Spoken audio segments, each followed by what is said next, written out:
Chicken roast हो रहा है। जिसने खाना है आ जाओ, आप लोगों को चिकन खिलाते हैं। आगे आ जाइए। ये बुर्ज खलीफा है, दुनिया की वर्ल्ड टॉप बिल्डिंग। ये दुबई में डाउनटाउन एरिया में मौजूद है।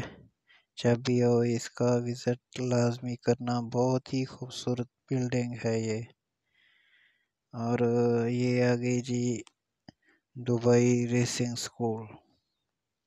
यहाँ से लोग लाइसेंस लेते हैं और जो महंगी तरीन गाड़ी होती हैं फरारीज वगैरह, उनका लाइसेंस लेते हैं और फिर रेस पे निकल पड़ते हैं। तो ये देखें, अभी सीख रहे हैं लोग। और आगे आ जाइए। मेरी फेवरेट बाइक राइडर होना इसलिए। तो इसके बाद आ गई जी दुबई क्रेसेंट।